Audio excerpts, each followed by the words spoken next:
The images that we'll look at tonight are actually the images submitted this year. There will be no print competitions this year within the L&CPU. It's a big club, a big organisation. It's the old Lancashire County, so it includes South Manchester and other Manchester clubs. I think there's 94 clubs. The members who submit into the individual competitions, the images are judged. And what we're looking at are the images that have scored high. That's 11, 12, 14, and 15 out of 15. So they are the cream of the cream from the L&CPU region that we're part of. There are awards, commended, highly commended, ribbon, bronze medal, silver medal, and gold medal. The images that we'll look at fall into the categories of open mono, open colour, and nature. The images that we'll look at have been forwarded to Carolyn Phillips, Alan Phillips, Gary, and Aneesa. They've had an opportunity to look at them and think about what they might say about each image. So the evening from forward, we'll look at the images. We'll hear their comments, and there will be opportunities to comment at the end of each section, which is 10 images long. So we can start off first with Alan, who will pass on to Carolyn, Carolyn on to Gary, and Gary on to Aneesa. So on you go, Alan. Okay, hello everybody. I like this image as soon as I took a look at it. It's just very bland colour-wise. I thought it had a lovely ethereal look to it. And the only thing in there that's got any real sharp detail is the boat and the reflection, which is directly where it needs to be. I loved the fact that the photographer hadn't got anything seriously coloured in there. I wonder whether the boy that the boat was is attached to was actually red to start with, and he's taken the colour away. But I think anything brightly coloured in there would have spoiled the effect. I love the way that the sky and the sea look particularly the same. You could probably turn that picture upside down and it would, without the boat, and it would look just as nice. I like that very much. I'm not going to be saying that very often about some of the pictures that are coming up tonight.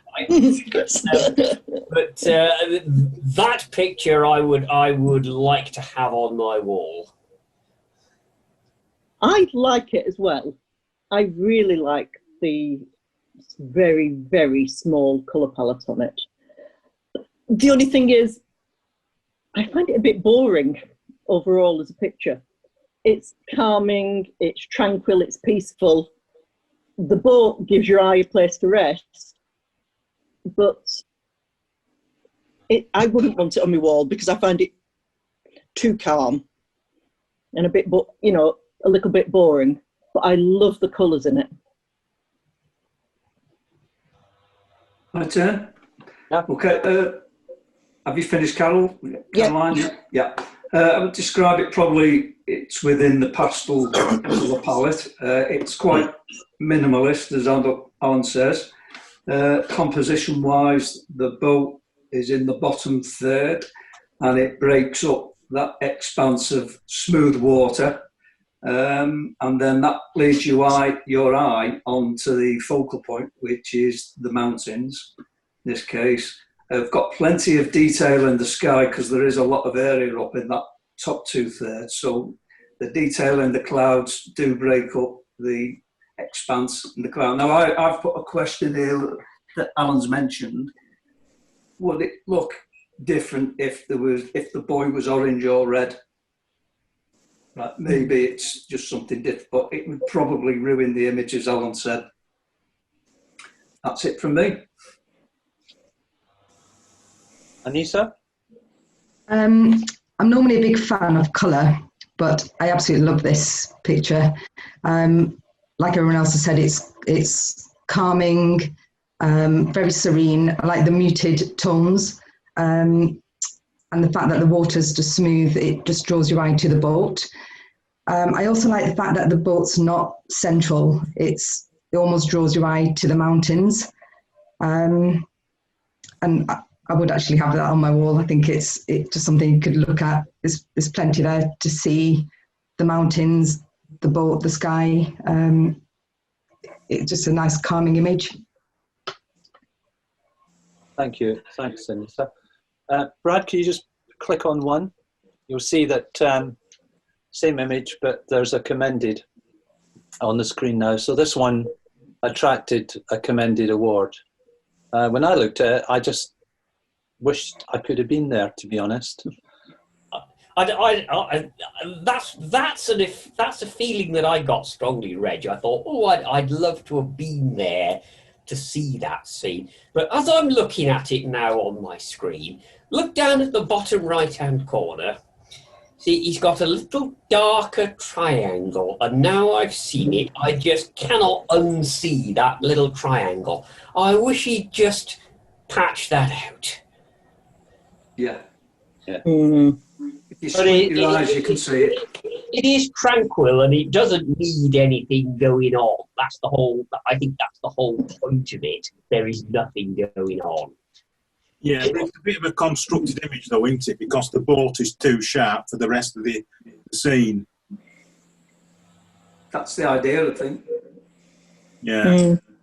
Yeah, I think that's what makes it, Graham. I think before we pass on to the next one of the conclusions I drew, having looked at all the images, was that the images that score high are technically very good, but they're also different. If the judges haven't seen something the same before, if they're rocked a little bit back on their heels, it scores high. We'll go on to the next one, Brad. Alan. Yeah, sorry, I was just having a cough there. Not that sort of cough. It's all right. I am not an animal person. Anybody who knows me knows I am not an animal person. But I thought, oh, what a fun picture that is. And it's another one where there is practically no colour in that. There's a little bit of red on one of the collars that I'm not actually sure about as I'm looking at it. Should it be there or should it not be there? But it's a lovely capture. The photographer's used exactly the right shutter speed to freeze the details. It's a lovely scene moment. I think there's one or two little technical flaws that I can see around in there, little bits that are just a little bit prominent that should have been patched out. But it really is good, and it's another image I think where anything brightly coloured would totally spoil the effect. I just wish I'd put in my notes. I wish the dog's eyes had been brightened up a little bit. Mm.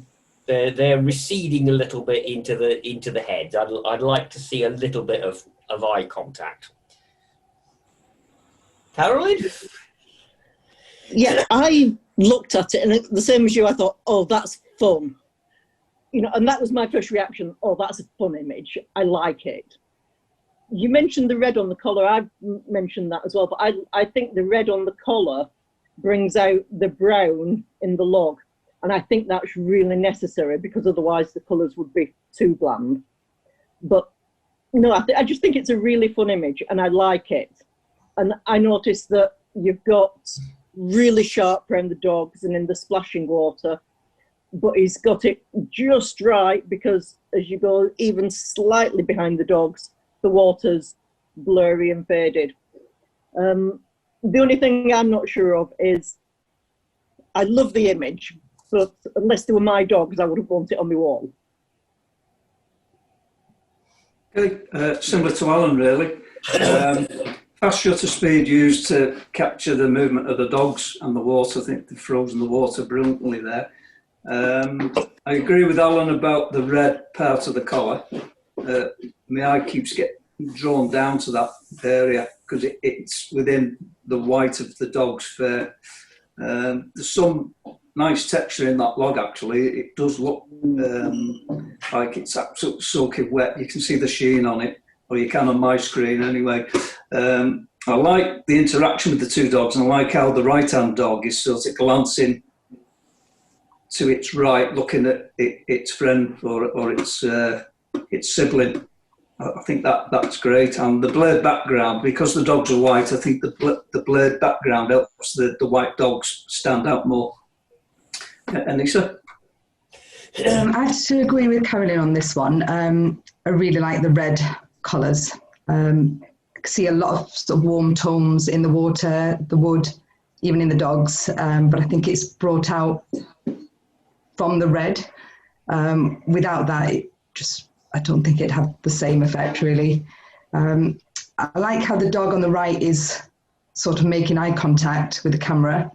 You feel almost drawn in to that particular dog, and it's like as if you expect them to jump out and move any second. I like the action in it.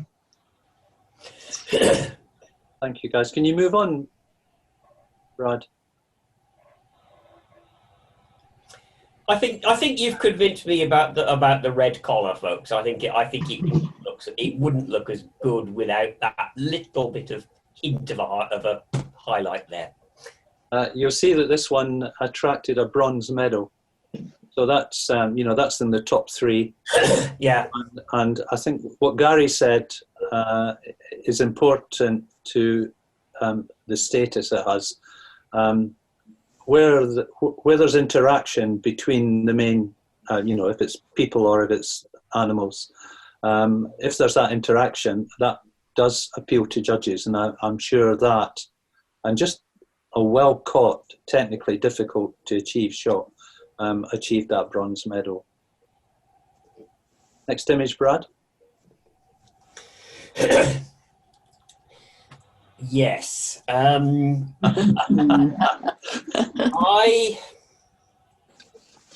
thought you could see this sort of image as a publicity shot for a dystopian TV series, couldn't you? With as the main shot, and they'd put the titles up, and it would put it in context. As it is, it's a technically rather nicely done scene. It's sharp and it's got nice colours, but it's got no context behind it. What is going on? Why are these people standing around in a triangle? What are the wheels doing? My note on it was, it's technically really, really very good, but why? I don't like this sort of compositional image, I'm afraid. You're right. Yeah, I had similar feelings to it, to be honest. As a composite, I looked and I thought it was really well done. I couldn't see the joins, the colour tones are right throughout, nice, sharp, render characters. But apart from the title is New Life and the lady at the front is pregnant. But other than that, it left me thinking, is there some symbolism here that I'm not getting? Or is there a background story? What's happening? And yeah, it just left me thinking, I don't know what it's about. The only other thing I wondered is, I was playing around holding my hands over it, and part of me wonders if it would be stronger if it was cropped behind the lady and it was just the two characters.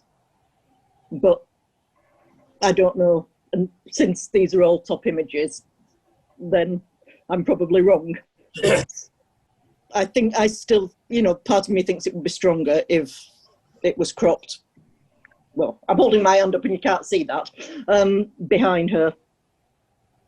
Gary?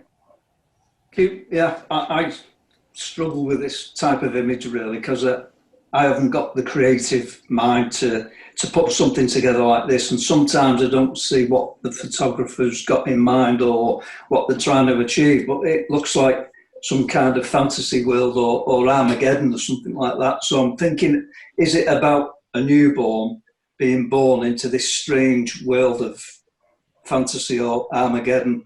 I think it's a great composite. I think the moody colours really give it some atmosphere, and I've just noticed by looking at it now that the female's eyes really stand out because of that black band, like half painted mask across her eyes, so it makes her eyes really stand out. But I'm not really sure about the young girl's pose on the left-hand side. I don't know. It doesn't look right somehow. Aneesa? Again, I'm not too sure. It's not the kind of photography I prefer.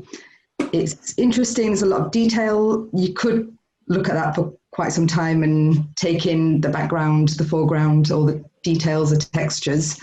I think the lighting's quite good on the three characters, but again, there's no story behind it. I like to put some text to photos, and without that, it doesn't really make much sense. But it is an interesting picture to look at. Yeah, I agree. Thank you, Aneesa. Christine Whittle or Woodall, the author of this image, in fact does talks on composite image making. She clearly is very, very good at it. It didn't attract a special award, and in fact there was 300 images to look at, and not as many composites as perhaps in the past. And I suspect our judges have seen enough composites. There is a similarity between many of them, and they get deeper and deeper and less easy to understand, I think. But technically, quite an achievement. But why would you bother, I guess? Next image, Brad.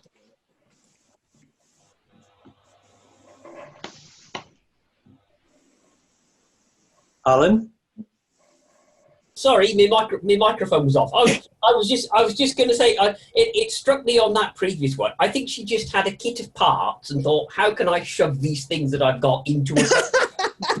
and I agree with Carolyn. As I was masking it off with my hands, I found that when my hands were completely over my eyes and I couldn't see it, I liked it a lot. But this image, oh, I love it. This is really a capture. The guy deserves he or she deserves a gold medal for this. The bike is sharp. Everything else has got the blur. The thrown up mud is fantastic, and the guys on the bike behind are getting the mud straight in the face. And that's all you can see of them. I wish I could do motorbike shots like that. It's not my favourite genre, but I do like this one. It's really worked. You're right. Yeah. Yeah. Yeah. I think it's an excellent photo. It's not the kind of thing I would want to take or the kind of thing I would think about, but when I look at it, I think that is good.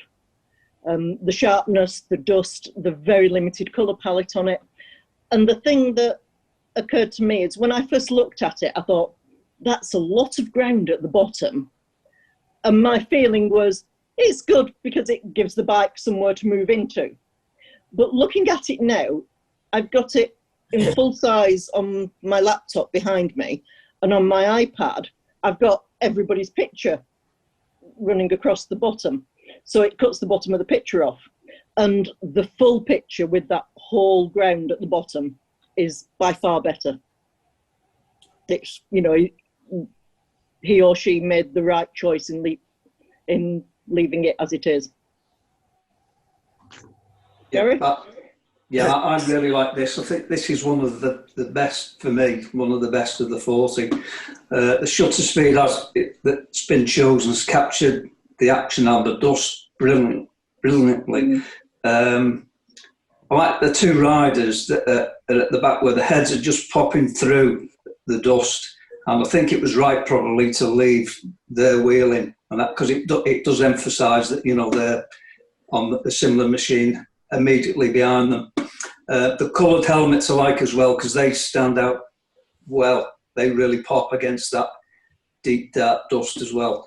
And there's, even though I agree with Caroline what she said about that there is a large area at the bottom, but there's loads of detail and texture there.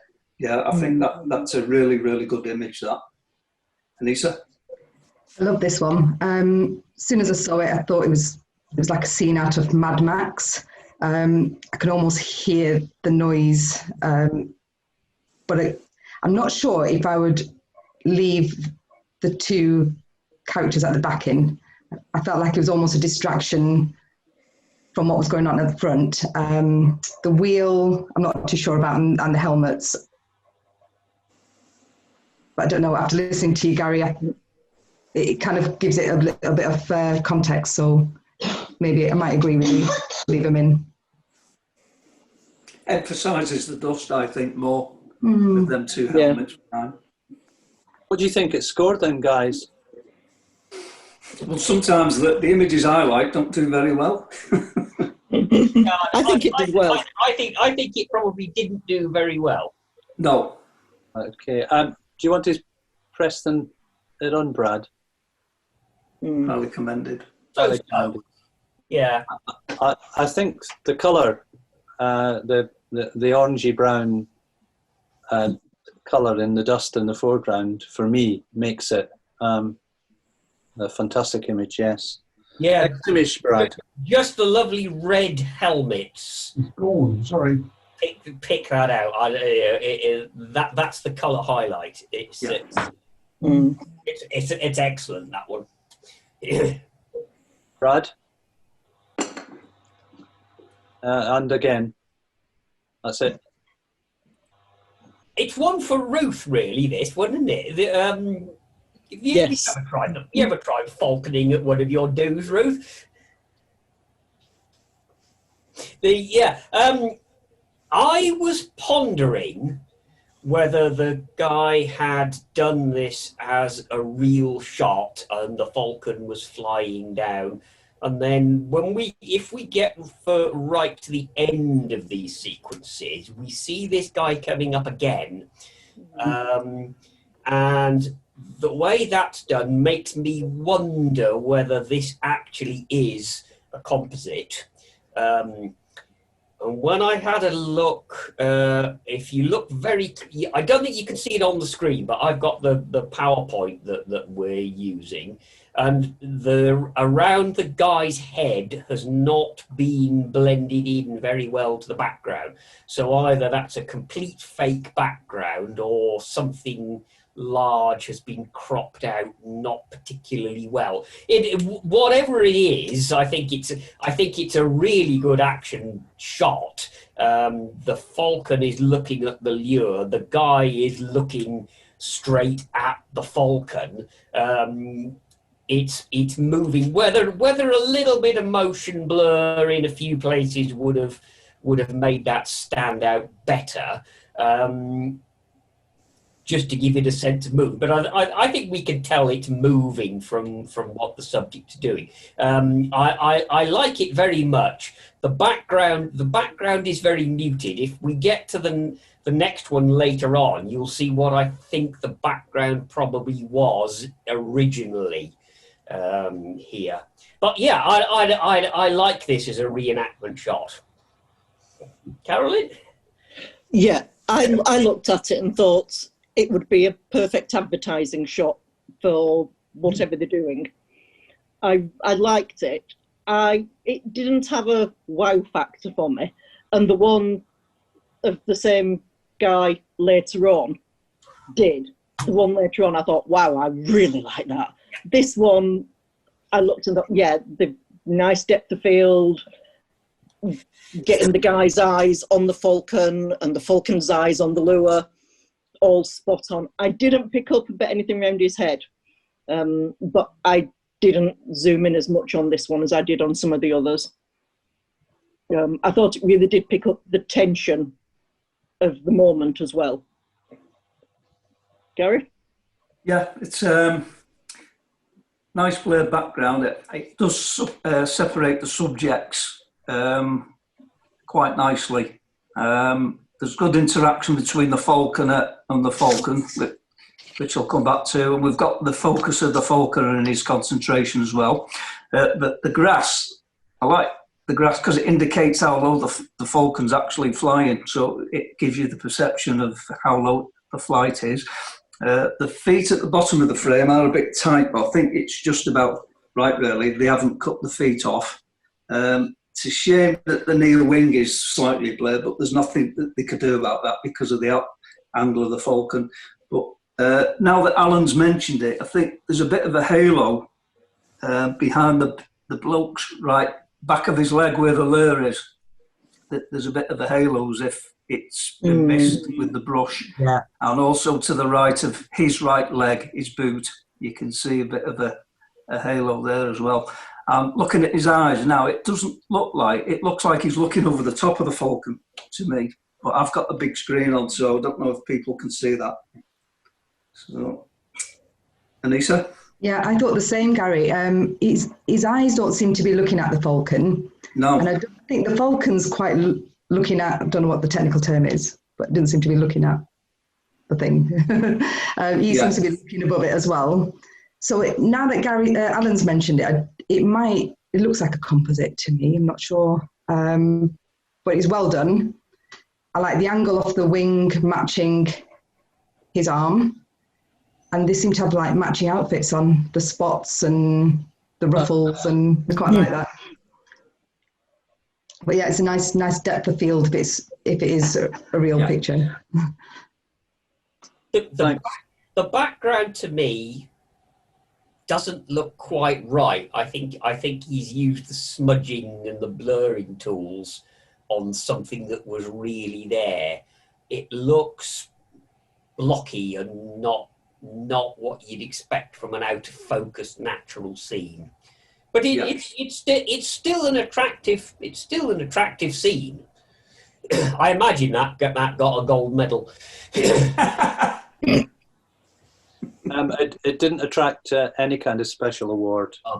So the judges agreed with you guys. Well done. On to the next one, Brad, please.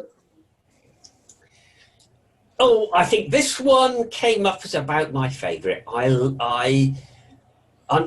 Strangely enough, I've seen this before somewhere. Before we got this folio, it's been used before or it's come up before, but I think I know this image. I might know it as well. I can't think what it was, but it's lovely and spacious, and there's this one guy standing in the middle looking at his watch or a book, being calm, and all the way around him the city is busy, of people hurtling from one place to another. It's got a lovely feel of motion. If you go, I found it doesn't quite stand up if you look too closely, because a lot of the figures, it's not motion blur, they've just been faded out into the background. I'd have liked to see a little bit more motion blur from the people, but the construct only starts to fall apart if you look really closely. For the normal viewing distance that I'm looking here, this is hustle and bustle, and the one guy standing there and just letting the world go past him for a moment. And he's really the subject, and he's so tiny in the picture, but you just want to look at him all the time. The rest is superfluous to this one frozen guy. I like it a lot. I hope this one did very well. Carolyn? Yeah, this is one I've marked as one of my favourites as well. I'm presuming from the title that it was a minute's exposure, a New York minute, but that probably wasn't enough to blur everybody as much as they are blurred. And I noticed there are people at the sides as well as the gentleman in the middle that are quite sharp as well. What I was wondering is whether there have been some people from nearer to him removed. I think especially on the right, kind of coming out in a line from the desk, I think there's probably been some people removed to make the focus directly on him. But I don't think that actually matters. I know it's a subject and an idea that's been done before. I haven't seen this, but I've seen similar ideas done. But I think this works really, really well. And having that one guy there stood with the light on him as well, I really like it. Gary? Yeah, totally agree. I picked up on the title as well. I was wondering if it was 60 seconds, but I think you're right, Caroline. If it was 60 seconds, then people that are blurred, you might not even see him, it'll be just a black mass probably, a smear. I love the lighting on it. I like how this person that's static, he's got his reflections in that lovely shiny floor, right? And the people that are in both bottom corners, it's like a diagonal, and it's drawing the eye in towards that person and towards them brilliant windows at the back, which I've just picked up. I think there's just a bit of like sunlight or sunbeams coming in through the window. I have seen very similar to this before. It was in a magazine, but it wasn't this image, and I've tried the exact same thing myself in the same location, and you don't need a tripod. There is a wall. As you go in, you can put your camera on the wall. But yeah, I really like it as well. Plus, you've got the leading lines as well in the top corners where the ledges take you towards the windows. Yeah, cracking image that. Aneesa? I'm actually not too keen, probably because I almost miss the guy in the middle at first. He just seems too small. It probably would have been better if he was more in the foreground, so the focus would have been on him. But all I can see is the fantastic architecture, the lighting, the warm tones, the windows. My eyes just drawn to the top half of that image, unfortunately. Thanks, Aneesa. Thank you. Aneesa, would it work any better if we cropped the top half of the picture off? No, I think that makes it what it is. Without that, it probably would be a bit of a big blur. It might work better if the man was in the foreground, if he was bigger. I think that would have worked best. It's interesting. I picked this image and included it because it didn't score that well. But I admired it. And I wondered if it was a blend of more than one exposure. Yeah. Like Gary, I've actually been there, and Fabulous. I didn't think the image portrayed the grandeur of Grand Central Station in the way that that I remember it. But I still thought it was a very good image. It's why I included it. But didn't attract a special award. Next image, Brad. Oh God. I do hope this was a composite. Yeah. I'm just glad you're first, Alan.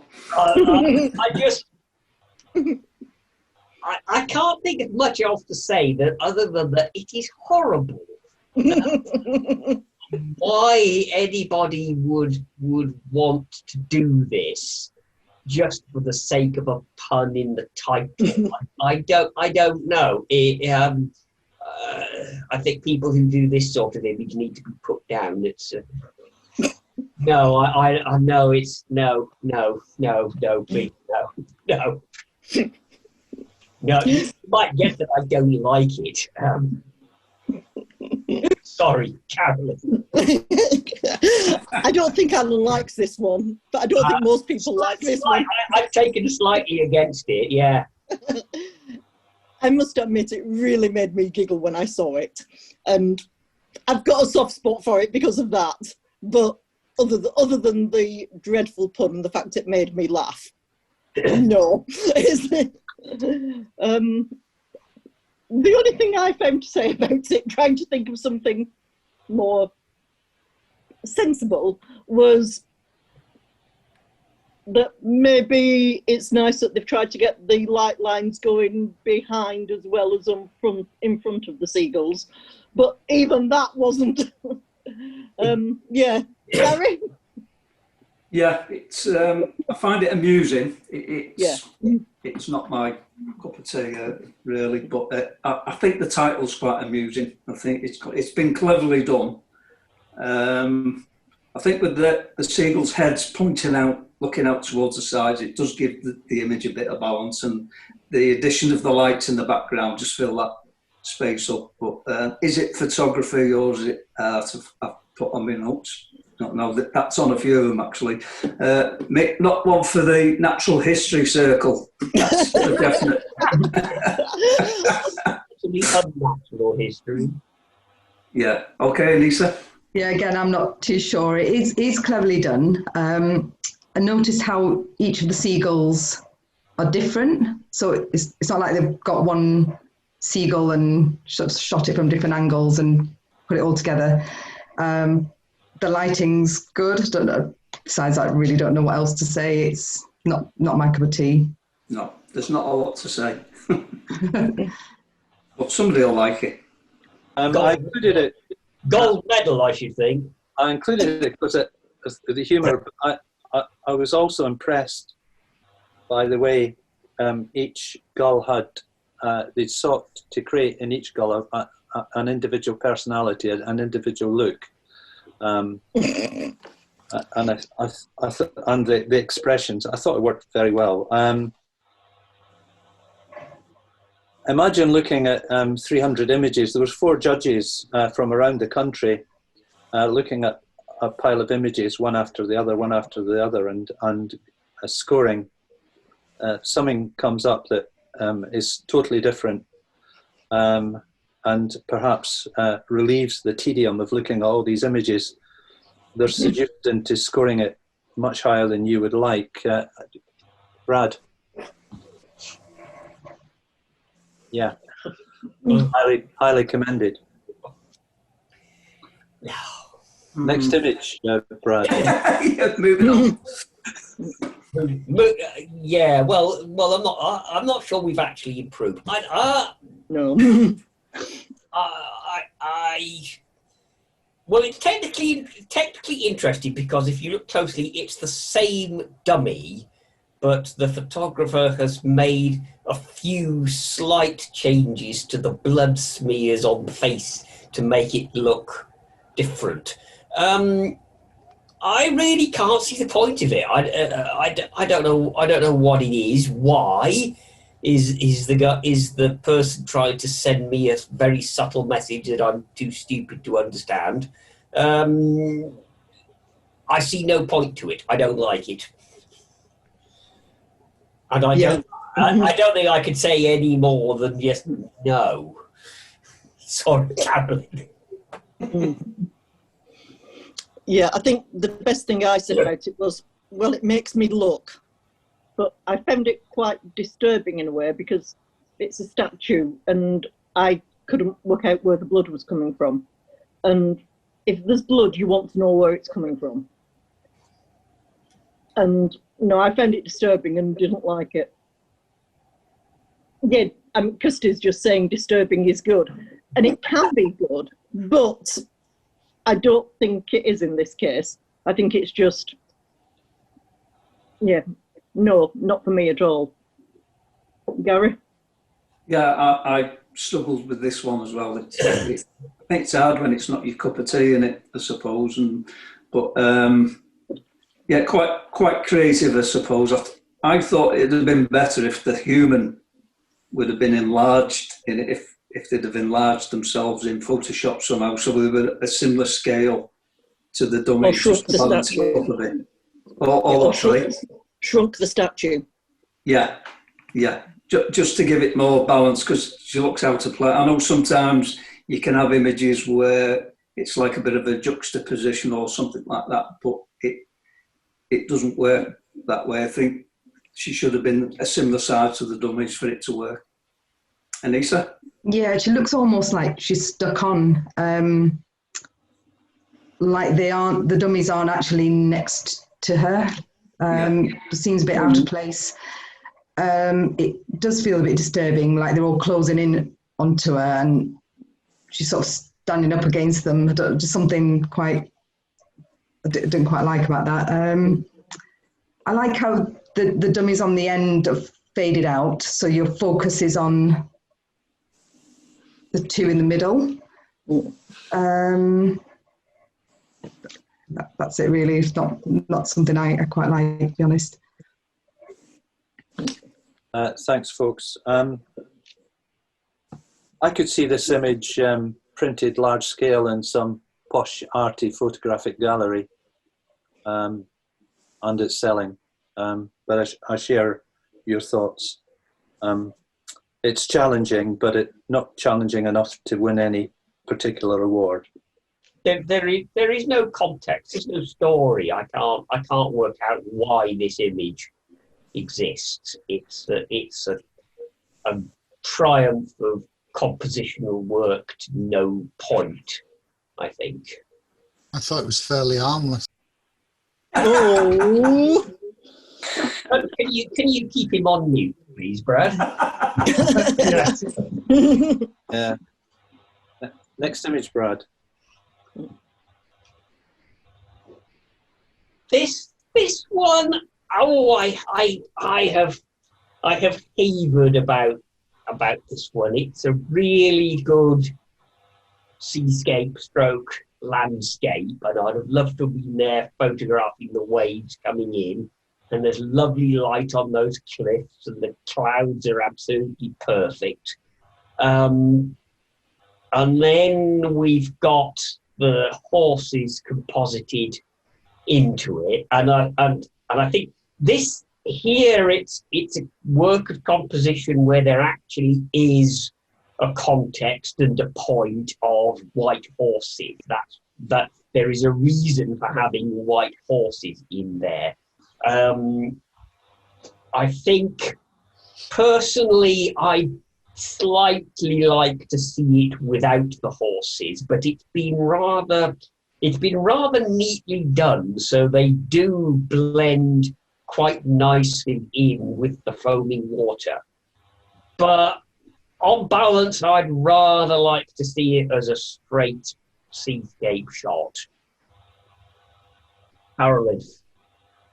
Yeah, I mean, I can see that, you've got a myth of the horses coming out of the waves. I thought it was absolutely stunning for its scenery, for the sky, for the cliffs, for the colours in the sea. You've got some beautiful turquoises as well as the whites and the greys. But the horses, they're right, but like Alan said, I would have much preferred to see it as a seascape. And I did wonder about the horse, the one that's second from the right. There's quite a big bit of wave behind it that almost looks as if it should be the horse's body, but it isn't. And I'm not 100% happy with that particular horse either. Gary? Yeah, I think picked up on what Alan and Caroline have said. It is an amazing stormy scene, that.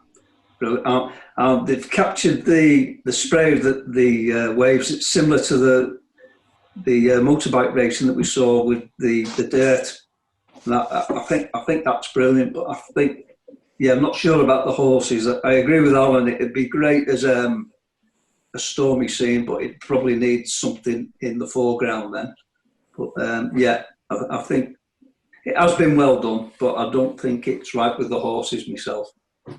I'd be interested to hear what Ruth says later on. Okay, Aneesa? It's a lovely atmospheric scene. I like the cliffs and the direction of them sort of going towards the right, the horses and the waves going left. I like that sort of the cross between the two. I'm not sure about the horses. They don't stand out. Maybe if they were darker, if they were black horses, perhaps it would have contrasted better with the cliffs. Not sure. But it's a nice image overall. Thanks, guys. This one didn't score in the sense it scored highly, but it didn't win any special award. Interesting, I put it in after the previous one, which was unclear about the meaning, was rather challenging, if harmless. This one, probably too obvious, but the judges obviously weren't convinced. Next image. I thought you'd look like that if somebody kept throwing you into a tank of water to take a photograph of you.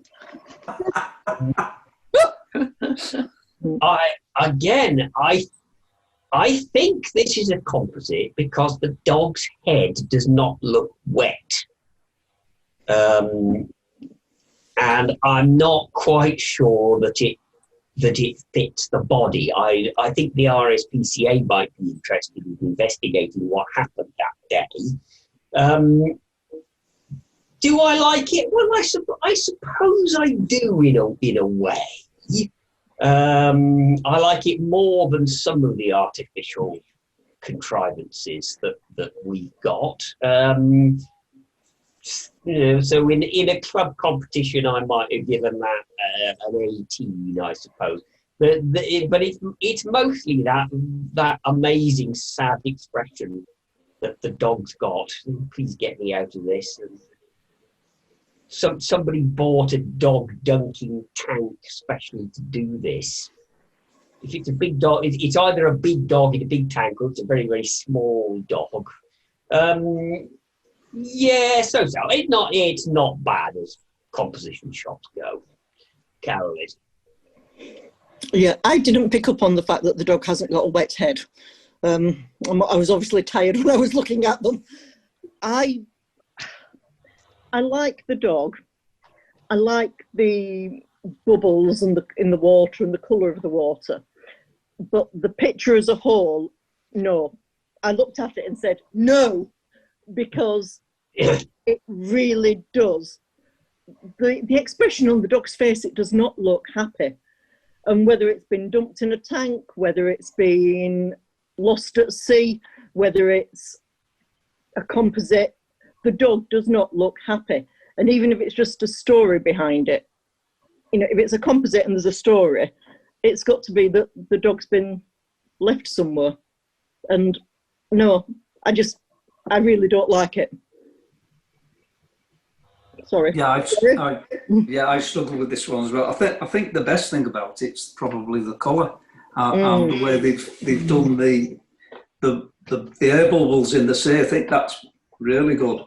I think the left-hand eye, as we look, it looks a bit too dark, doesn't it? That could have been exposed a bit more, so we could see that. But it does look sorry for itself, doesn't it? But I never picked up on about the fur not being wet. But it looks like it's split in two to me, because you've got this very dark area on the left and then the very bright area on the right. And where they've brushed in the dark area on the left, you can see where they've missed part of the fur on the top left of the dog's head. It looks like a bit of a halo. But at least they've brightened up the water on the right to reflect the brightness in the sky on the right, I suppose. It's been well done, but it's not fantastic. Aneesa? Yeah, it looks like a drawing. I like the colours, sort of like almost watercolour. But as a photograph, I'm not sure. Like Alan said, if they actually put a dog in a tank to take that picture, it is quite disturbing, especially when you see the sad eyes. I like the perspective, but the dark area on the left above the dog's head, that just seems a bit distracting. I don't know if it would have worked better if it was all light or all dark. Just the lighting doesn't seem right on that one. What do you think it scored then, guys? Highly commended. Yeah, I'll go with that. Okay. Go on, Brad, show us. Next image, Brad. Oh, It was the gold medal. oh, no. Should have got to Specsavers. I hope the gold medal went to the dog. Yeah. Looking at this, I think the bottom half of the picture is actually a stuffed, cuddly animal in the water, and the dog's head is not part of it at all. I don't think the scale looks right. I don't think that's the dog's bottom half in the water. Yeah, but water does make things look different. Absolutely it does. But I don't think that's an entire dog. But who knows? But no, not a gold medal. No. Not judging by the comments that were coming up on the screen. The shot of the Grand Central Station, there's a very, very famous monochrome image of that with the light coming through the windows. But there's no way it was a 60-second exposure. You could walk from one side of the room to the other in 60 seconds. They'd taken one pace, most of the figures. So it was probably a 60th of a second or whatever. And the guy in the middle, the little tiny guy, was placed there. I thought that with the area right in front of him cloned out to give it space. He'd actually been put in. He wasn't there. Yeah. His colours didn't balance with the rest of the image. Yeah. I see from Google that a New York minute is a local expression denoting a very short interval of time, as in the interval between traffic light turning green and the person behind you honking his horn. Yes. So I think the guy is trying to be allegorical rather than talking about the exposure. Yeah. What did you think of the horses one? At first, well, that's what people call waves, isn't it? The white horses. Yeah. But and at first I thought, oh, now that's a good idea. But when you looked more closely and what have you, it didn't do a good job of it, really, did it? No. It just there was too many. It wasn't. Yeah, why 4? It's a surprise. Yeah, why 4? And well, they weren't in perspective with it. They were. No, it didn't work. Didn't work.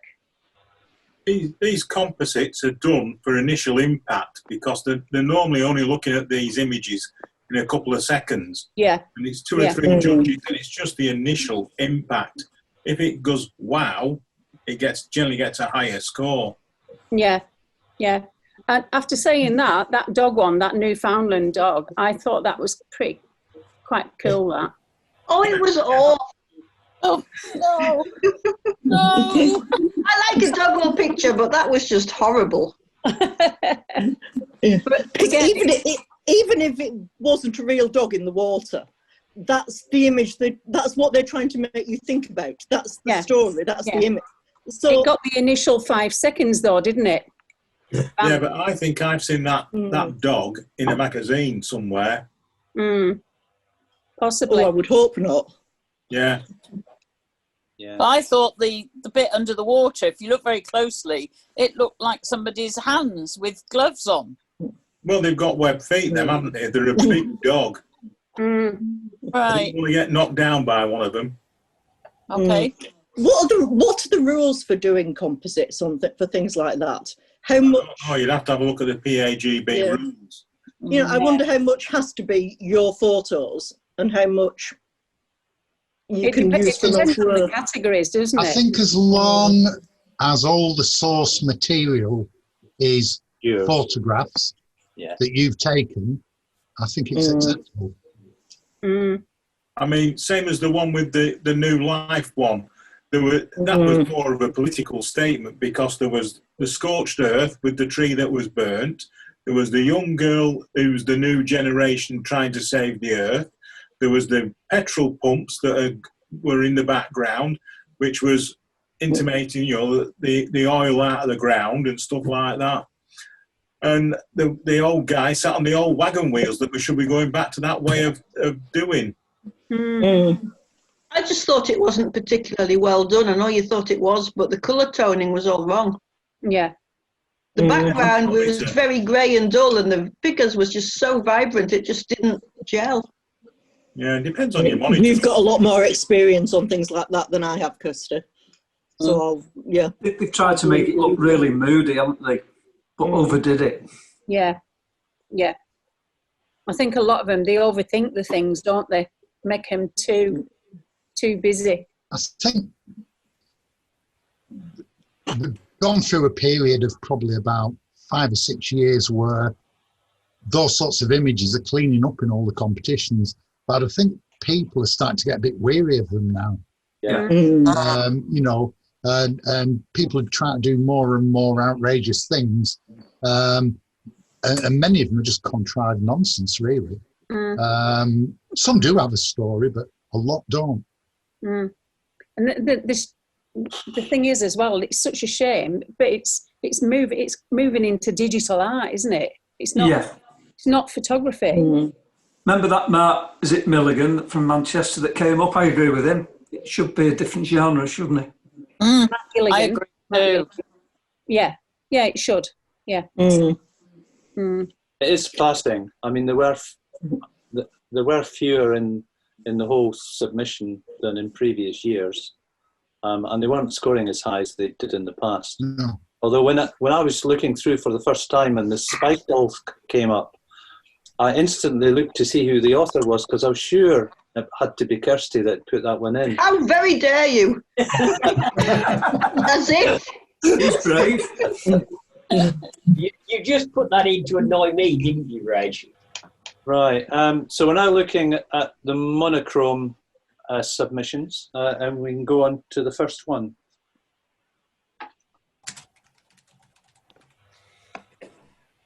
Right. Mute now, should we? My microphone is on. Yeah. Composite migraine came to mind when I saw these stripy lights coming in. It's allegorical, it's forced, he's got lots of elements there that he thought might plug together into a nice picture, fuzzy background, and I don't like it at all. Sorry, Carolyn. Yeah, I thought it had been put together for effect as well. And I think adding the vulture in the tree just adds to that. The one thing I did like was how the background meets the vertical background meets the horizontal background very nicely, and all merges together. And I liked the sharpness of the zebra stripes, but that's it for me. Gary? Yeah, I think what they were after was trying to catch the feeling of the zebras and the vulture for the poor demise of this little zebra line on the ground. The background does make it look a bit like arty-farty, I would think, but it's been well done, because the zebras really do pop out. Aneesa? I like the sharpness of the zebras and the light from above. Not keen on the tree and the vulture at all. It's just a distraction. It's just too dark. It doesn't seem to be any relevance to what's going on, really. Okay.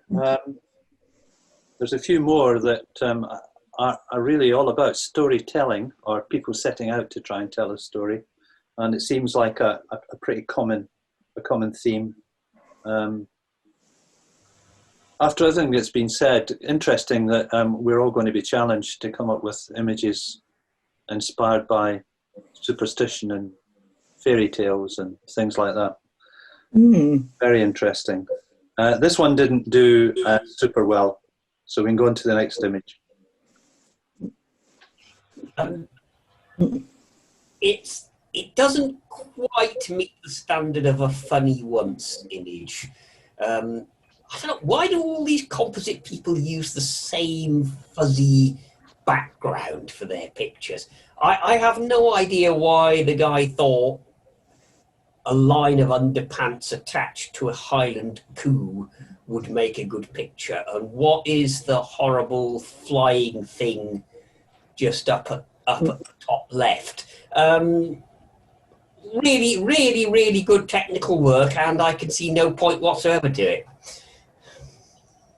Yeah, I thought it was someone trying to make a joke. I like the fact that the washing line was in the coo's horns rather than just fastened behind. And I wrote down about the bird as well. I would have preferred it not to be there, but it didn't do it for me. Gary? Yeah, same here. I think it's an amusing image or play on words, isn't it? My life is pants. So, but when I was looking at it, I think, well, Highland Cat was looking up the frame, you know. The bird in the sky, why haven't they cloned that out? Yeah, same background again. Yeah, it is quite amusing, but what really, now I know what happened to the wife's knickers when they went missing off the washing line when we lived in Primrose Street. Obviously, a Highland cow came in the backyard and dragged the washing away. So, yeah, it's not for me, really. I mean, it's been well done and well processed, but, yeah, a bit contrived, I think. Aneesa? Again, same with the bird. It just seems like I can't make sense why it's placed there. It doesn't really add to the picture. I like his tongue sticking out. It just adds to the amusement. Something about the washing line and how it's attached to the right horn. The perspective doesn't seem right. You'd think the pants on the left would be closer to you. Doesn't seem right, that bit. Yeah, one thing I noticed, I zoomed in on this, and I noticed that when you zoom in, the pants are actually sharper than the cow is, but the cow is closer to you. And have you noticed in the background when you zoom in that the sky is full of locusts? So yeah, there's something. No, I hadn't. She has added yet another layer of superfluous thing that just happened. I've got a technique around for making a flock of locusts, so I'll stick it in. Yeah, there's a purple tinge, isn't there, in the sky? No, that's your monitor. Right, okay. It's a modern competition, this one. Yeah, no, there's a bit of a purple tinge in that sky. Yeah. Yeah, I'm not arguing, but there is. I think it's your monitor because I can see it on my iPad, but I can't see it on my laptop. Right. I think the consensus here is that it's pants for this one. It's pants. Yeah. Yeah. Brad? It won the ribbon, which I'm not sure, but I guess it's commended, highly commended, ribbon, bronze, silver. Oh, God. So we're useless at getting these right, aren't we? next image, Brad. I like this. It's lovely and glowing and bright, and the rocks in the foreground point to this conical mountain, and the clouds above point to the conical mountain, and the sun is shining on the conical mountain. It's all about that lovely cone in the background. All the rest is just telling us to look at that conical mountain in the background. The sea, I guess it's a slightly long exposure that's blurred the sea out, and it's just right, lovely gradation of tones, just little bits of black in the background, bags of detail. I love it. I love that. Mm-hmm. Yeah, I said exactly the same thing. It's got a wow factor to it. There's lovely leading lines with everything leading into that mountain. Nice soft water. It's a classic photo, really, and it works really well in black and white. Yeah, but it's probably not done very well because I love it. Yeah, same here. It's got them leading lines, hasn't it, with the rocks and the sky pointing towards that mountain and the snow-capped peak. It's like putting an X on X marks the spot. It just grabs your eye, doesn't it? Aneesa? Yeah, I love it. It's fantastic. It draws you in, just takes you right into the centre. Lovely atmosphere, and all the tones are there, and the lighting's just right. Brilliant picture. Do you think being in mono makes that? Yeah. Yeah. Because the bright bit just above the mountain, they always say the eye's drawn towards the bright areas, don't they? And that does sort of get your eye to go into that area.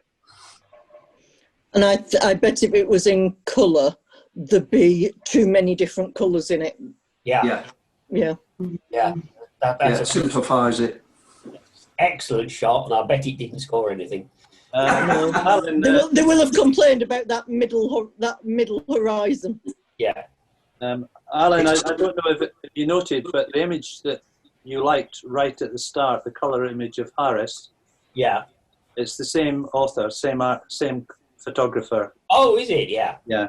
So it's not surprising you like both his images. It didn't score. It didn't get a special award. It's a very, very common viewpoint, elbow looking up towards the Coolin. And I guess the judges have seen it a million times. I was surprised that it didn't score higher. Next image, Brad. This, I think, must be Jack T. Ripper, judging from the bits around. It's a nice. I found this was a nice, atmospheric, very strong portrait of this chap that had been over-egged by putting that knife and the reflection in. That knife looks wrong. It breaks the picture up. I'd love to see what that looks like with just him and the period type background. Over-egged, sadly. I'd love to like it. Yeah, I was drawn to his eyes, and I think that's the aim of it, really. His face is beautifully textured. What else did I say? I agree about the knife over-egging it, but I like the way the period details sort of fade towards the side.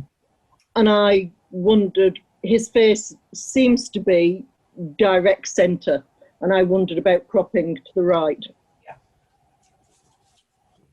I agree with that about cropping on the right, because it was a bit central, wasn't it? But same again, yeah, the shades and tones are excellent in this image, especially the face. It's fantastic.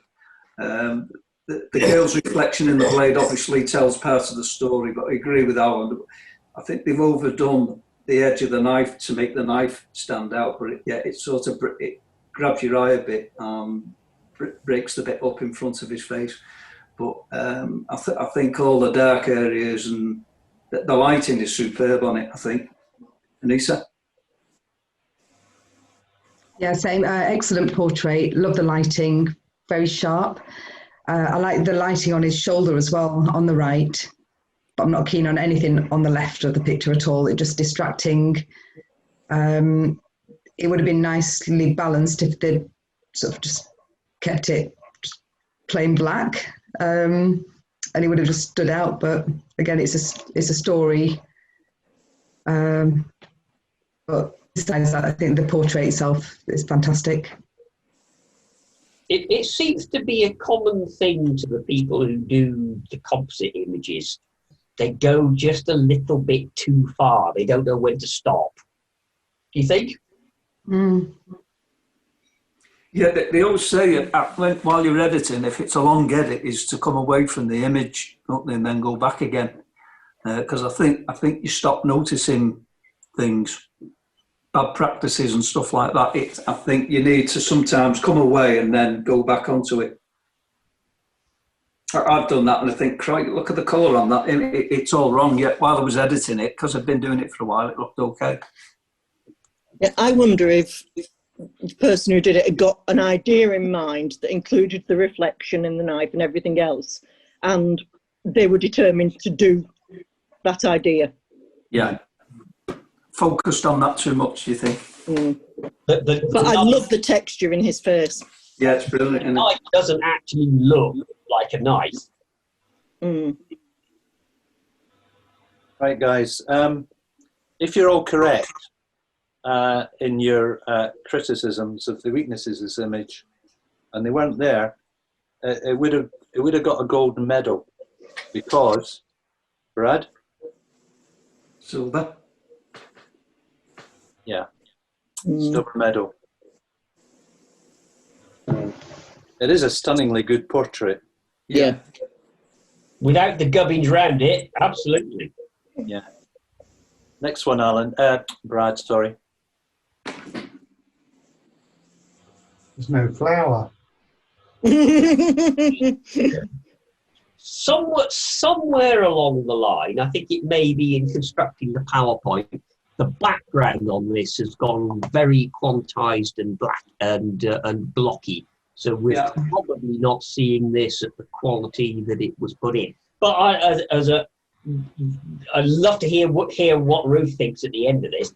It's a lovely picture of form and line, the lovely curve up the leg, through the body, up to the arm, beautifully captured pose. I think the lighting is probably a little bit too strong on the lower part of the face. But the background's great, the floor is great, the shadows along the floor are great. I really like how that has captured the dancer in a position. Carolyn? Yeah, I think it really captures her concentration. You can see the definition in her muscles, especially in her arms. I love the use of light and shadow in it. I like it, but it doesn't make me go, wow. I've seen better, and I think Ruth's done better. But I like it. Gary? Yeah, I think the light is the strongest point, probably, of the image. The lighting on the trailing arm, I think, is really important because it makes it stand out against that background. Right, so it defines the shape of the arm. Put the space on the right for the dancer to move into. It's great, and I put a note for that. I wonder what Ruth thinks about it. But yeah, it's nice lighting. Yeah, I agree. Lovely pose, lovely lighting. I think the background could have done with being darker. Like Alan said, you can see the sort of pixelated, some kind of like fuzziness at the back. But maybe if it was black, it might have worked better. But love the shadows and overall good image. Yeah, I picked up on the shadow as well. I missed that. Yeah, it's good, but there's nothing to make you go wow about it. Yeah, it's very competently done, and it's very pleasant to look at, but not a standout wow. I agree. What do you think, Ruth? Ruth, are you here, Ruth? Yeah, I'm here. It's a beautiful pose. It's lovely, but the image looks blurred, and yeah, I don't like the background. That should have been black, and I would have played more with the shadows on that. But yeah, it doesn't wow me.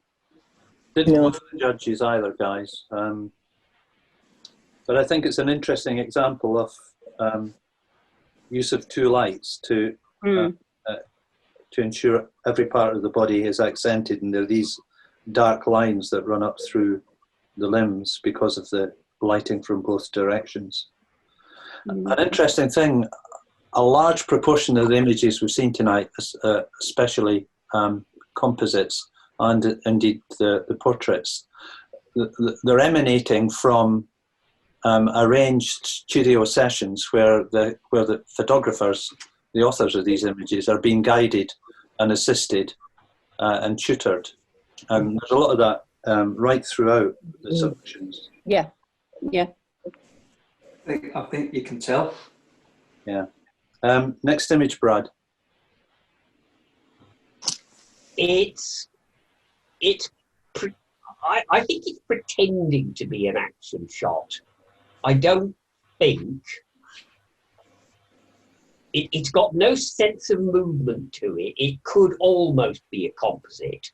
I do wonder if the person was posing that and the ball was stuck on. She is looking straight in the face. I would like this a lot more if there was a little bit of motion blur in anything. It's too frozen and static. The ball. Well, I think it's very difficult to get any character into a white ball anyway, but it doesn't look right. It doesn't look in the right place in space. Carolyn? Yeah, I hummed and hard. My first reaction when I looked at it was, wow, I really liked it. And then the more I looked at it, the more the ball stood out. And I've actually written down, is this spot on timing or question mark? Because I really couldn't decide. I mean, it's sharp, it's clear. She's concentrating on something. I just wasn't 100% sure. If it's life, if that was taken at a match, then I'd say it was wonderful. But I don't know, and I'm not sure. Gary? Yeah, I really like it actually, as being a so-called sports person.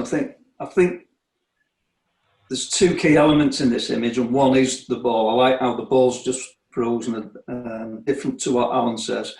And then the other one's the eyes, the focus of the eyes. The far one is just partially obstructed, but I think the side profile is better. I agree with Alan in this. So I think it's taken in real time, but I think the ball might have been strategically placed because I don't think I could focus that near without going cross-eyed. But the space around the subject as well, they've just squeezed the hand in, which is good, and there's plenty of room around the head. They haven't cropped the elbow off, there's just enough room there. But I think it has been taken, I think it is a genuine action photo, but the ball's a bit suspect of where it is. I think it might have been moved over. It might have been out of shot and cropped and then put back in. Aneesa? Yeah, I got the same impression. It looks like the ball's stuck on, only because if it was that close, she probably would have sort of pushed back to avoid it hitting her in the face. Yeah. And I was zooming in to see if she's cross-eyed or not. It doesn't look like she is, so I don't think it's genuine. I like the black background and the lighting, all the tones are spot on compared to the previous image. But it's just that ball's just it doesn't do it for me with that ball. It could be genuine because they do throw the ball up close to the body to like disguise it from the opponent. But if you ever watch it, it is close to the body. But in that case, Gary, the hand holding the bat would not be in that position. Well, they hit it when it's lower down to get spin on it. Yeah. Well, maybe, but I think it looks contrived and faked. Yeah. I think what they do is they throw the ball up in the air like that, so to distract the opponent, and then at the last second, when the ball's lower down, that's when they'll apply what shot they're going to do, the spin or whatever. If we go one on, Brad. Commended. Obviously attracted, commended, and was seen as a genuine action shot. Next image. Oh, I thought that was a wow. These three silhouetted people on this amazing glacier. Looking at that, it looks like they're about to be submerged in a giant chocolate fudge. But it's absolutely fantastic. Really. The photographer's done an amazing job on the snow and ice. There's nothing burned out at all.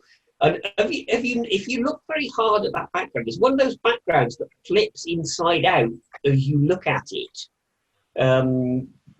It's doing it now as I'm looking. Are the black bits behind the white bits, or the white bits in front? I just love it, but I can't. And now I thought of it, I can't get this idea of chocolate fudge coming out.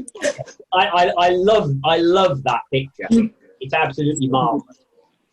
Carolyn. Yeah, this was one I marked as being a real wow.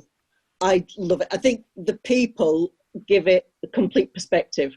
Without those three figures, I don't think it would be anywhere near as strong.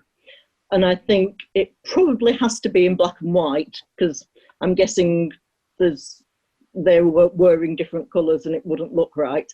But I think it works wonderfully, and I love it. What I keep waiting for is for the whole mountainside to slide down. And I know it's not going to do it as I'm looking at it, but I keep waiting for it. Gary? Yeah, I really like this as well. Great composition. It's got that magic number of three figures, and they're placed on that crosshair bottom third as well. The figures give the scene scale as well, and I think it makes the climbers and walkers look really vulnerable in this amazing expansive environment. Agree with Alan, highlights have been controlled really well. There's loads of detail in that snow, no blown out highlights at all. The only thing I didn't like was the very, very top left-hand corner, but I don't think you could crop it out, because if you crop it out, then you're losing the vastness of the scene. So, yeah, it was probably taken with a zoom lens or something, because the perspective looks to have been or reduced, if you know what I mean, to make the far parts of the mountain look closer. But yeah, I really like that. In my top 5, definitely. Lisa? Yeah, absolutely love it. It's man versus nature. It's got all the right tones. The three images, I think they're placed at the right place and not central. I like the fact that they're a little bit on the side. It's probably my favourite one from all of them. I absolutely love it. I'd have that on my wall. It's interesting. I picked it because I really loved it, and because the judges didn't think it deserved any kind of special award. Yeah. What's becoming very clear tonight is we shouldn't listen to judges. We should do what we want to do and what we enjoy.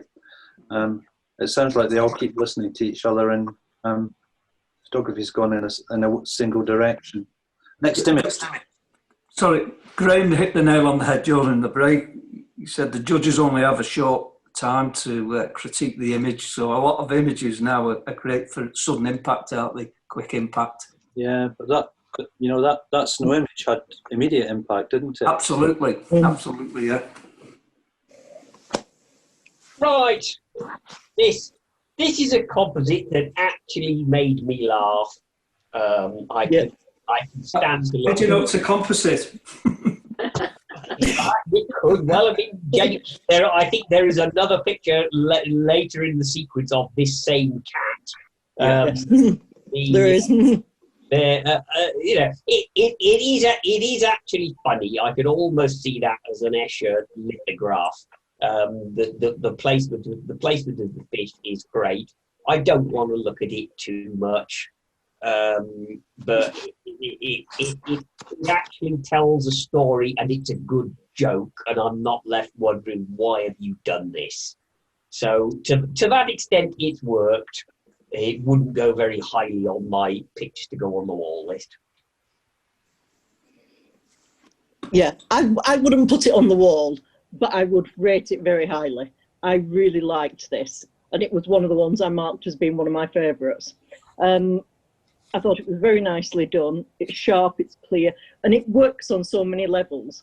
You've got cats and fish, you've got the picture in terms of holding the eyes up and the fish melting in, and then you look at the face and you think, am I looking at the fish or the cat in that bit? And then you've got the actual meaning of the term catfish, and the hiding behind the fish fits that as well. I just thought it was really well done. After seeing the one later with the same cat, I was trying to decide whether this cat actually did have its arms up or whether they've been moved. I mean, obviously they've been put with the fish in, but I couldn't quite decide how the cat's arms have been moved. But yeah, I love it. Gary? Yeah, it's not something I do, but I really liked it. Yeah, very clever cat, to be honest. But I think the lighting and the tones on it are superb. And look at that texture in its face. It looks like it's been almost groomed and combed, ready for a cat show or something. But yeah, it's sharp. I like the dark surroundings because it makes that cat pop. But yeah, very, very well done. But there's just a bit of a, I don't know if you've seen it, just on the right hand side, there's a bit like of a whitish blemish on the right, lower right hand side of the cat. I don't know if you can see it. Yeah, but yeah, I liked it. Aneesa? Yeah, I like it. It's animated and cute. Again, the background's not as fuzzy as some of the previous ones, so it's nice and sharp, well balanced. I wouldn't have it on the wall, but it does make you smile. And nicely done. I wonder if it was taken with a fisheye lens. Oh. Next image. Or indeed, is it a stuffed cat? You might think if we get to the picture at the end that it is actually a stuffed cat. Or fish. You'll see that. Yeah, I'm glad about that. won a bronze medal. Yeah. Not undeserved, I think, there. Yeah, I think that's good. Next image, Brad. My notes simply say, "Oh, this is nice." I couldn't think of anything really to do to say. Just these three pictures of the same guy all composited together. Like the top looks a little bit wrong, but again, three people playing cards, and so what? Yeah, sorry, Carolyn. Yeah, I thought, well, they're holding the cards, but there's no cards down that have been played. One of them looks to be looking over at the other one's cards, and it looks like a whiskey bottle, but wine glasses. But I'm not certain because you can't quite tell. I mean, it's nice. It's nice the way they've captured the faces in half light and things, but it's not for me. Gary? Yeah, actually, I really like this one. In fact, I thought it was Reg at first. I had to look closely. But yeah, I do like the lighting on it, where it's all centralised around the middle part. I like how the light just stands out. You know, the lamp stands out against the black background. Normally, you wouldn't have people facing away from the camera, but I think this works because you need to see the cards. And I like the touch with the whiskey bottle and the glass as well, just an added little touch. I didn't pick up on about no cards on the table, but yeah, I like that. Lisa? My notes say Reg ? And I was going to ask if he has if he's a triplet, perhaps, but no, it's love the shadows. A nice image. The tones all seem right, and I like the background. There's some detail there, and it's not all blurred out. It's just an interesting picture. But again, a composite. There's an awful lot of these. This one didn't attract an award of any special kind either. Next image, Brad. told this was an art picture, it had me thinking, what's the story behind this really attractive, sad-looking child looking through the window?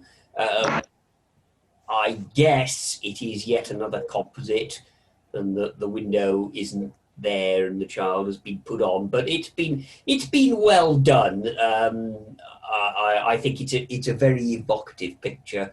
The monotones are just right for it, and we do get to think, what is the story behind this? Oh, lovely eyes, aren't they?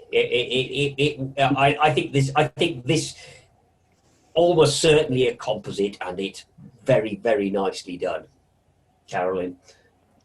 Yeah, I thought the same. I wasn't sure whether it was a composite or not, because she definitely looks to be behind the glass with the way her hand is, and then the other panel being clearer. But yeah, it made me go, oh, when I first saw it. It's sweet. You want to know a story.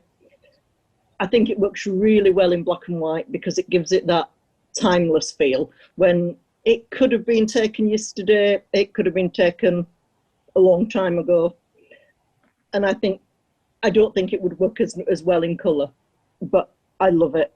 It's cute, it's sweet, it tells a story. Gary? Yeah, it's a great composition with the girl off centre, and I like how the hand sort of intruding into the left-hand part of the window frame.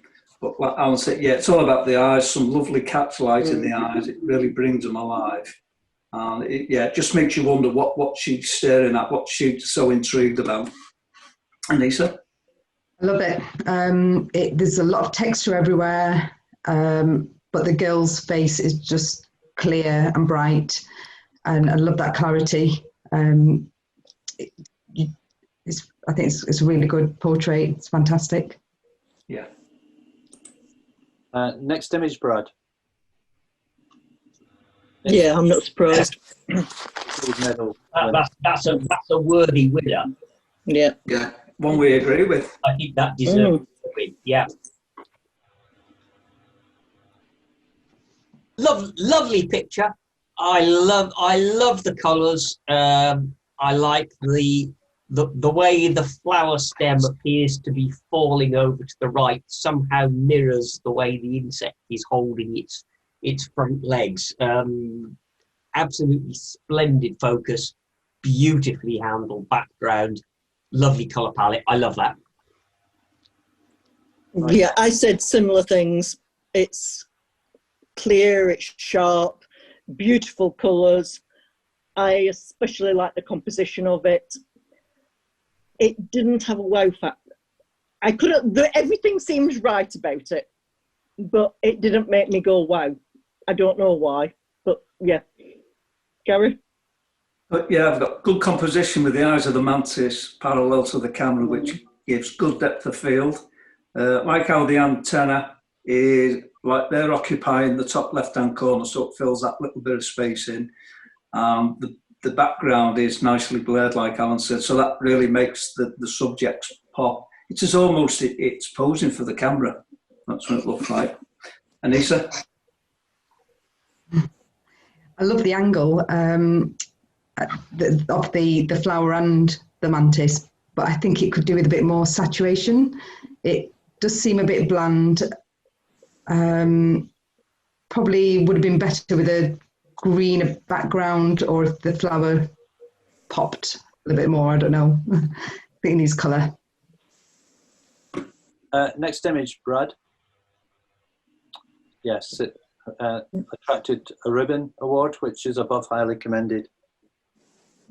Next image.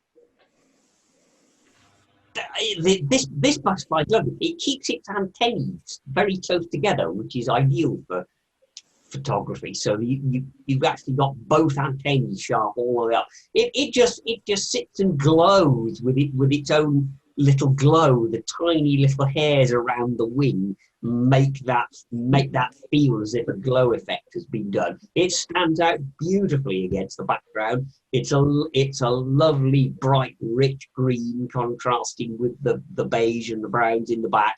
Again, a really perfectly done shot. Love it. Yeah, I said it's sharp. It picks up on all the fluffiness at the edges, and it's really sharp on all those bits. I love the mottled detail in the wings and the almost glow coming through them. It's a beautiful picture. The wings make me go, whoa, but the rest of it doesn't. Gary? Yeah, similar to the last one, because it's parallel, we've got good depth of field on the subject and the vegetation, and like it's picked up the furry bits on the leaf, which is lit up by the light. I like the background, that's mottled, it's not too plain. Highlights have been well controlled, there's nothing blown out. I'm different from Alan. I think there should be just a little bit of separation there with the antenna so it doesn't look merged, just to make it look a bit cleaner. Aneesa? I like the wing, how it stands out, nice and bright, and the yellow running through it. It probably would have looked better if the green was saturated. I'm just love colour, sorry. But overall, it's a nice picture. I like the background, not too plain, and it stands out, it's nice. There's a lot of butterfly images submitted into the individual competition. And this one didn't attract a special award of any kind, despite the fact it's a good, strong image. Next one, Brad. I guess this one, he's used something like 4,000th of a second to do it. So it's almost totally frozen, but there's a sense of motion just from the position of the birds. You can feel that the one at the top is descending and moving to the left. A really nice capture. A lovely, gorgeous detail on the wings, lovely positioning. I love this. Carolyn? Yeah, I said the same. It's such a familiar subject to me because we have starlings in our feeders, and I've spent half the summer trying to get a shot of them fighting because they fight all the time, and I've not got anything that I would be happy with. This is amazing. You know, I know how difficult it is to get, and the sharpness in the wings and the beak and the feet, and I think the square crop really fits the way the birds, I'd say the composition of the birds, but the angle he shot the birds at. I love it. Gary? Yeah, fast shutter speed to capture the action. Like Alan said, sometimes you don't have to have everything frozen and sharp because that little bit of motion just gives you the perception of movement. There's a little bit of catch light in the eyes. I think I'd have enhanced that myself just a little bit more because it does give some life to the eyes. The only thing I picked up on, and being picky here, is just the rear or the right-hand wing of the right-hand bird is just slightly obscured by the left-hand star. I like separation. I think it just strengthens an image, and we'll see one in a few images' time, which I think is a bit stronger. Aneesa? I like it. I like how they're mirroring each other with the wings out. It's got that sort of sense of motion, but it's still and sharp and clear. I'm not keen on the plain background, but then he does make them stand out, so it works. Next image, Brad. Yeah, this attracted, highly commended. Looking through all the images, a bird on a stick doesn't score in competition as well as images where there's interaction between birds or any natural history kind of situation. And I think that's why this was awarded highly commended, because of that interaction. Next one, Brad. I have a feeling this image wasn't really in the same league as the rest. There's too much of this is not particularly sharp. We've got almost nothing of the antennae sharp. The lower part of the body's gone soft. The front legs are going soft, and I really don't like that big red-green blob up in the top right corner. I don't think this is a top quality image at all, I'm afraid. Yeah, I said the same thing. We've heard so many judges talk about distracting bits in the background, and I felt the same about that top right. And you could easily crop a good half of that top right out and clone the rest to cover it up. Even I could do that bit. It's all right, but I wouldn't rate it as highly as some of the others. Gary?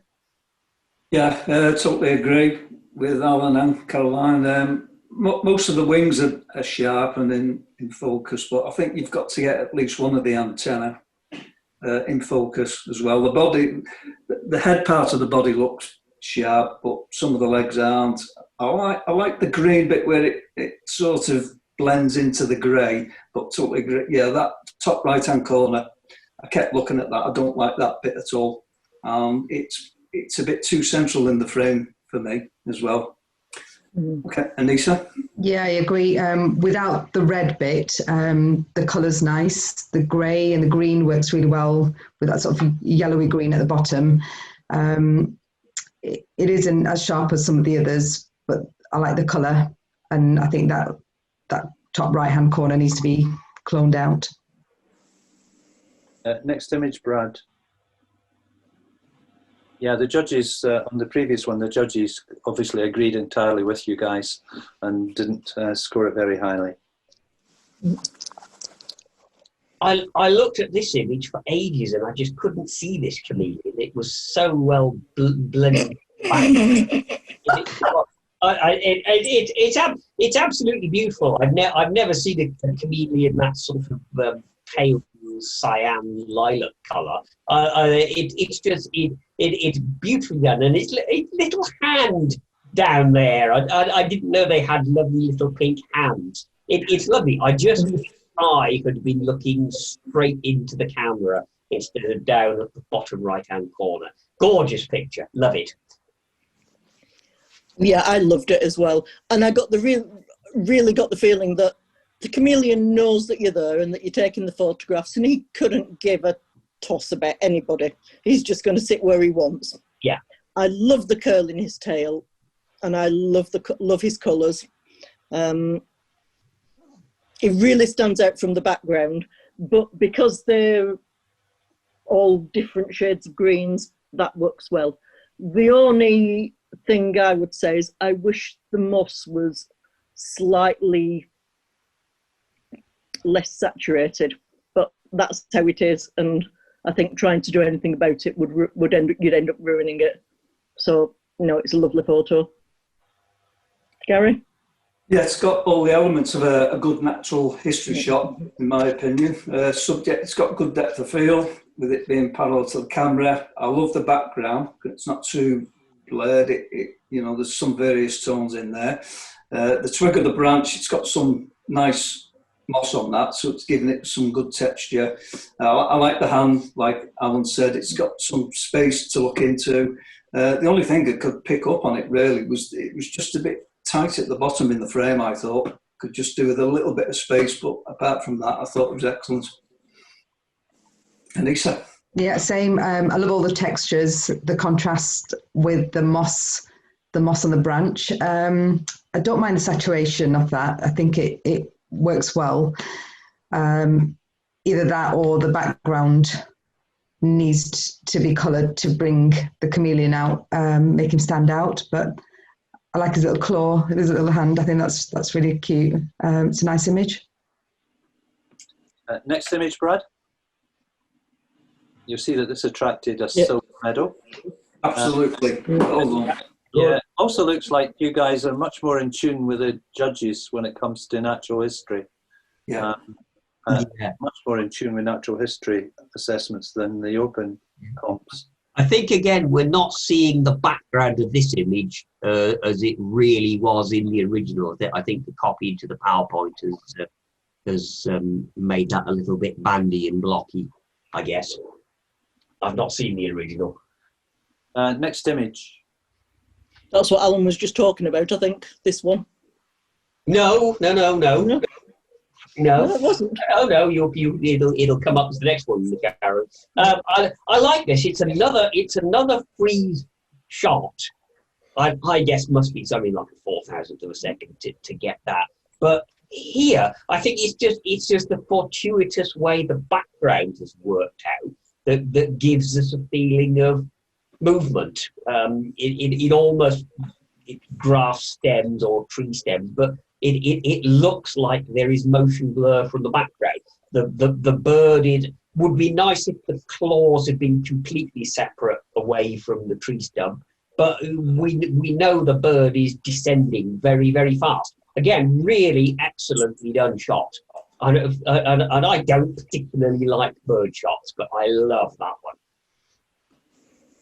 Yeah, it's not a bird on a stick because he's not quite on the stick yet. Almost on a stick. Yeah, but he's not a bird on a stick. Bird on a stick. Yeah.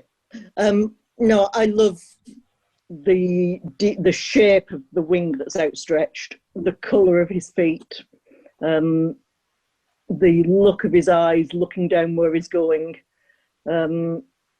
It's a nice capture. Gary? I agree with that. I think that's the title captures that, doesn't it, Caroline? It's focusing on where it's landing.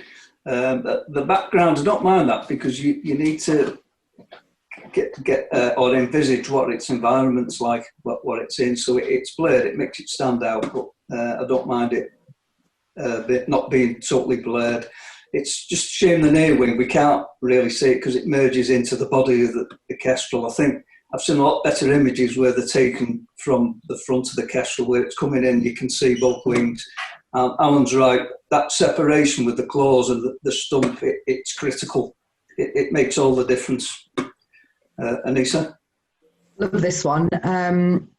I quite like the background like that, and I noted similar to what Alan had said, it gives it a sense of movement compared to ones that are just completely plain. And I think the saturation's just right on that one. I love the colour. Yeah, that one didn't score especially highly for all the reasons you've given, I guess. Next image.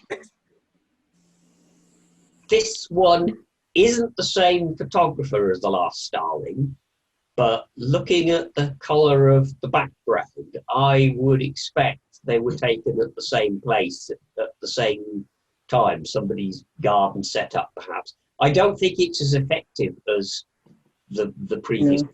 The birds just look stuck in space and frozen. The beaks are closed, they're not interacting with each other. You could see that as a painting on a wall in a chapel somewhere, I guess.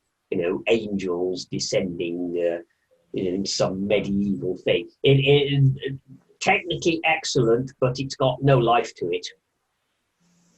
Yeah, I preferred the earlier Starling shot as well. With this, I like the light coming through the wings, but I preferred the open beaks to the closed beaks. And with this as well, the way the one on the right has got its leg up, so it's not as noticeable against its body, and then there's no separation between the legs of both birds at the bottom. It's a nice picture, and again, it's far better than any I've managed to get, but I don't think it's as good as the earlier one. Gary? Yeah, I'm not so sure. Now, I thought this one at first was better than the other one, but now you've mentioned it, I think that the lighting on the other one is better. It's got direct lighting on. However, on this one, it looks better with backlit. I think the light is coming through the wings. There's more separation on this one. I agree with Alan. Different photographer, definitely the same location, which I'm sure it is. There's more separation on this one. I think this one looks a cleaner image, but the lighting isn't as good as the other one. Aneesa? I like the composition. The focus is just on the two birds and not a stick. The backlighting's beautiful, but the colours are just a bit bland. It might work better in black and white, I think. Next image, Brad. Yeah, this is the gold medal winner. So I think your first impressions, Gary, were the right ones, perhaps. Never wrong, Reg. I've had a good teacher, to be fair, Reg. Yes. Next image, Brad. Some of us will remember, was it Jo McIntyre, who was very briefly in the club? She went to Alaska and wild places and did some stunning pictures of bears. I hope this photographer had a very, very long lens, because I don't want to get anywhere near these guys. It's a really good natural history shot. I think some of the ones Joe had as fighting bears in Alaska were rather better than that, but this is still quite excellent. I like it. Carolyn. I think it's all right.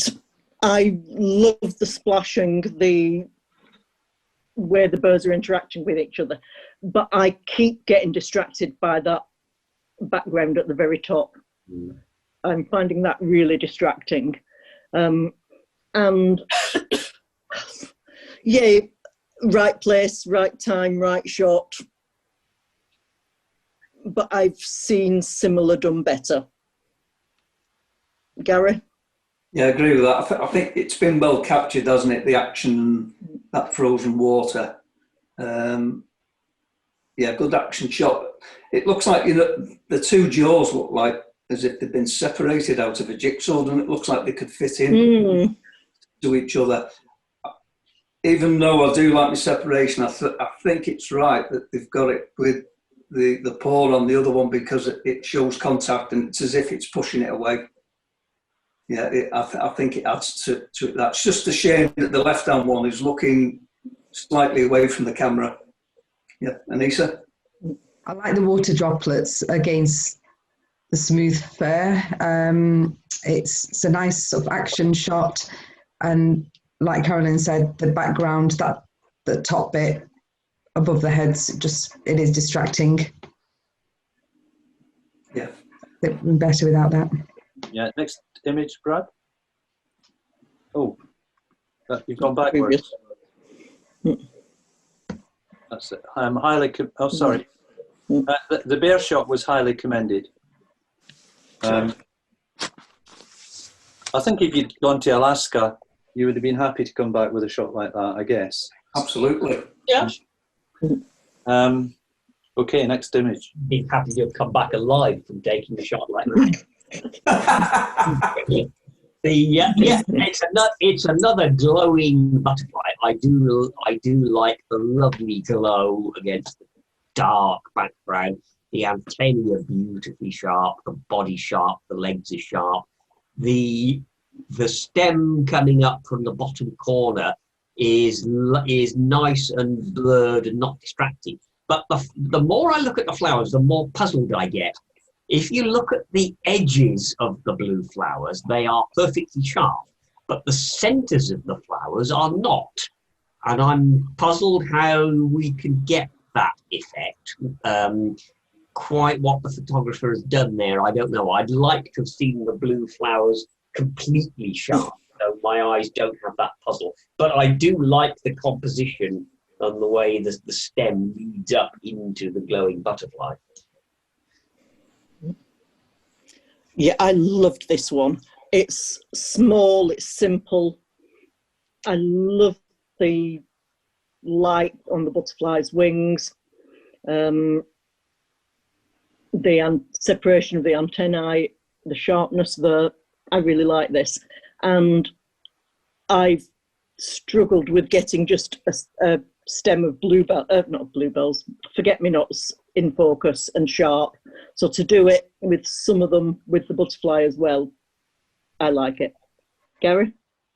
Yeah, totally agree. It's all about the lighting, and it really, that dark surrounding makes the subjects really stand out, especially that butterfly. I mean, everything, all the highlights are all well exposed, but not blowing out.